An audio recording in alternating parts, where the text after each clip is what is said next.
in the quiet of the morning following the final whistle. An unsettling question hung in the air among Newcastle United fans. Was what they had witnessed on the pitch just another defeat, or a flashing red warning? The skies over the south coast of England seemed to hold a secret that would only reveal itself slowly. The atmosphere was tense, almost mysterious. As the analysis unfolded and supporters asked themselves, how much are we losing and why? First of all, if you haven't already, subscribe to the channel so you don't miss any of these stories about the Magpies. It really helps the channel grow. And every day we bring you everything about your favorite club with clarity and passion. Now, take a deep breath, prepare your cup of tea, because what comes next will expose every crack and every possibility of revival for a team many expected to be flying high. On a cloudy afternoon at Brighton and Hove Albion Stadium, Newcastle stepped onto the pitch with confidence behind the scenes. There were reasons to believe the team had shown moments of strength. The fans placed their faith, and the collective spirit seemed ready. However, early in the first half, something didn't click. The Seagulls moved the ball with agility, created danger at pace, and most importantly, found spaces between the lines that many thought were sealed. Newcastle tried to maintain control, but felt the pressure, both physically and mentally. The fans felt it too. Suddenly the normal had become uncomfortable. Meanwhile, in his commentator studio, legendary former Newcastle striker Alan Shearer prepared to dissect the Magpies' performance, leaving no room for half measures. He observed carefully what many fans preferred to ignore: the running volumes, the rhythm of marking swaps, and the intensity of defensive and offensive movements. If you're following, you'll already see that the issue wasn't just technical, it was structural. Newcastle's starting midfield trio, consisting of Bruno Guimaraes, Joelinton and Sandro Tonali, covered 6 kilometers less in defensive duties than the opposition midfield, according to Shearer himself, analyzing the Magpies' performance on Match of the Day. This striking statistic is a clear warning when the most direct number shows such a difference. The problem isn't the choice of lineup, it's function, energy, freshness. With this diagnosis in hand, it's worth delving into how it all unfolded step by step, phase by phase, to understand why Newcastle left the south coast with heavy shoulders. The first phase of the match, Brighton set the pace. Bruno, Joelinton and Tonali, returning from international duties or carrying accumulated fatigue, faced opponents who were less tired and better positioned. Shearer also noted that this trio had travelled: Bruno to Japan, South Korea, Joelinton likewise, Tonali for Italy. With these variables, the initial weakness was exposed.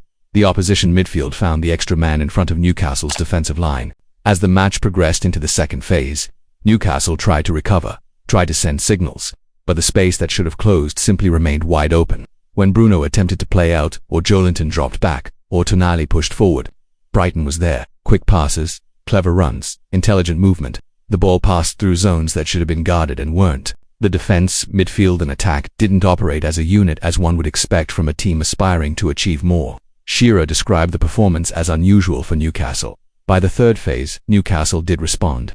Substitutions were made. Young Lewis Miley came on and added energy. There was improvement in offensive volume, and Nick Waltermaid's classy goal rekindled hope, yet the ghosts of fatigue, disconnection and lower intensity persisted. Then came the final blow. Veteran Danny Welbeck scored Brighton's second goal. Waltermaid's magic was not enough. The collective effort fell short. In the fourth phase, after the final whistle, the scoreline was clear: a 2-1 defeat to a team Newcastle had never beaten at that ground. Statistically, Shearer highlighted the shocking figure of the midfield covering 6 kilometers less, revealing much about preparation, freshness and intensity. And on reflection, it wasn't just one player underperforming, it was the system failing. The cohesion, physical load, defensive focus, and line positioning, everything. So, what can we take from this episode for Newcastle and its supporters?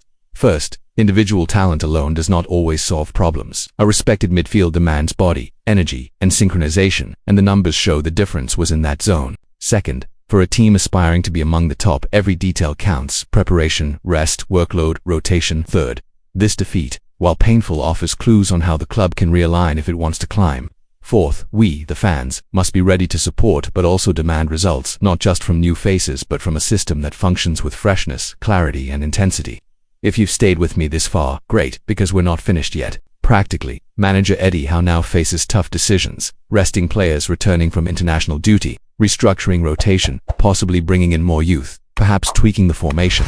The season is built also off the pitch, not just with ball touches, but with the energy of those who step in, the freshness of those who take over, and the coordination of those who rotate.